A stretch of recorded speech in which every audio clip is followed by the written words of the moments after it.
Salut à toutes et à tous les amis, c'est Yatashi et aujourd'hui on se retrouve pour une vidéo sur les meilleures cartes graphiques dans ce début d'année 2023. Dans cette vidéo on va traiter les meilleures cartes graphiques par tranche de prix, donc cette vidéo est faite pour vous si vous y avez des doutes sur le choix d'une carte graphique. Dans cette vidéo on verra uniquement les cartes graphiques disponibles en œuvre, voilà, disponibles dès maintenant, mais après voilà, je sais que les cartes graphiques en ce moment sont extrêmement chères, du moins c'est mon point de vue, et puis si vous voulez une vidéo sur les cartes graphiques en occasion, puisqu'on trouve également d'excellentes cartes graphiques en occasion, n'hésitez pas à me faire un retour en commentaire pour savoir si une vidéo de ce style vous intéresserait. Dans cette vidéo on ne verra pas aussi les cartes graphiques que je trouve pas très intéressantes à parler, par exemple la RX 6500 XT, voilà, pour moi c'est pas un excellent choix pour du gaming, pour moi il vaut mieux partir sur un APU de base pour avoir une configuration un petit peu moins chère, puis ensuite upgrade avec une carte graphique qui est par exemple présentée dans cette vidéo. Et puis avant de commencer cette vidéo, je voulais aussi rajouter que voilà, on va surtout comparer les cartes graphiques AMD et Nvidia, et puis on verra aussi il y aura du Intel, mais voilà, la plupart du temps il y aura ces deux cartes en face à face. Et évidemment, voilà, je vais pas le dire à chaque fois, mais moi je trouve que Nvidia est bien meilleur au niveau des technologies, que ce soit au niveau du RTX, du DLSS, et puis même de l'encodage, voilà, si vous faites de la vidéo, ou etc., vous voyez de quoi je vous parlais, et Nvidia est bien meilleur là-dessus. Et bien sur ce, on va directement commencer la vidéo avec les cartes graphiques dans les alentours des 300 €, c'est parti. Donc dans ces tarifs, on a la RX 6600, la RTX 3050 et aussi une carte graphique de chez Intel, la ARC 750. Toutes ces cartes ont 8 Go de VRAM, mais au niveau des jeux, c'est la RX 6600 qui se démarque en termes de performance. La ARC A750 a aussi de très bonnes performances, mais dû à des drivers et en fonction de la version de DirectX, les FPS varient beaucoup, de plus qu'elle chauffe un peu plus que les autres. Donc pour la RTX 3050, je trouve qu'il n'y a pas vraiment de point positif sur cette carte. Voilà, elle est plus chère, en plus elle est moins performante que les deux autres. Donc après c'est vrai qu'il y a quand même le RTX, voilà, comme je vous l'ai dit en début de vidéo, le DLSS et puis voilà l'encodage qui peut être meilleur sur ces cartes graphiques.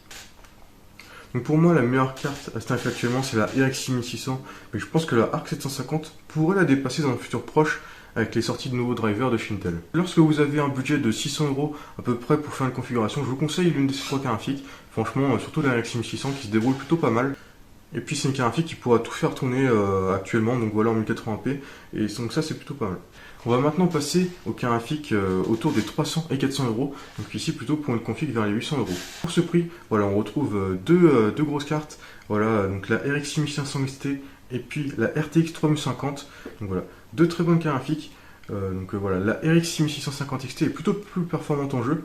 Après la 3060, voilà, plus de VRAM, donc elle pourrait s'avérer être un meilleur atout dans le futur. Mais par contre, la RTX 3060 coûte un peu plus cher.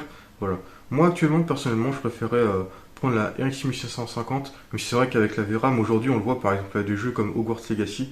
Voilà, la VRAM est de plus en plus sollicitée. Donc à voir ce que ça va donner dans le futur. On regarde maintenant les GPU entre 400 et 500 €, qui sont généralement aussi pour des configs autour des 1000 €. On a la RX 6600 XT, la 3060 Ti et la ARC A770. Donc pour moi, déjà, ce sont trois excellentes cartes graphiques. C'est vraiment dans ce budget-là qu'on a les meilleures cartes vraiment en termes de rapport qualité-prix. Après, j'ai tout de même une préférence pour la RX 6700 XT, c'est d'ailleurs celle que j'ai dans mon PC. Ça a la performance d'une 3070, hein. En plus de ces 12 Go de VRAM qui la rend vraiment future-proof, je trouve. Après, on a aussi la A770 qui est très intéressante, voilà. Elle a très bonne performance, mais comme la A750, les drivers et les versions de DirectX peuvent jouer en sa défaveur, malheureusement. Mais avec des mises à jour et ses 16 Go de VRAM, elle fait une très bonne carte graphique pour le long terme, je pense. La 3060 Ti, elle, va plus se démarquer avec cette technologie. On aura aussi pu citer la RX 6700 qui se situe entre cette catégorie-là et la précédente, qui a aussi d'excellentes performances et qui est parfaite pour un PC milieu de gamme.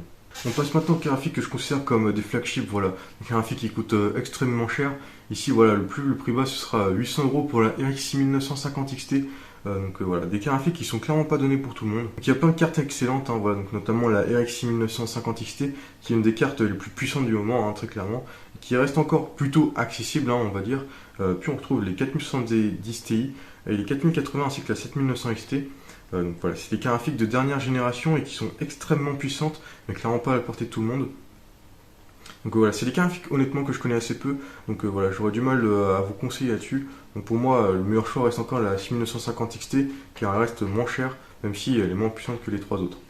Et puis pour finir, juste pour le kiff, voilà, les deux meilleures cartes du moment, donc la 7900 XTX et la RTX 4090. Bon là clairement la RTX 4090 met une vitesse à sa concurrente, mais bon elle est presque deux fois plus chère. On peut dire que sur le très haut de gamme et les technologies, Nvidia est encore largement devant, mais en ce qui est du milieu de gamme, AMD et Intel se démarquent très largement avec des cartes graphiques accessibles. Et ben écoutez, merci à toutes et à tous d'avoir suivi cette vidéo. Donc voilà, si elle vous a plu ou si vous avez des commentaires ou des suggestions à faire, n'hésitez pas à mettre un commentaire et puis également à vous abonner, mettre un petit pouce bleu. Merci à tous, ça me fait super plaisir si vous le faites.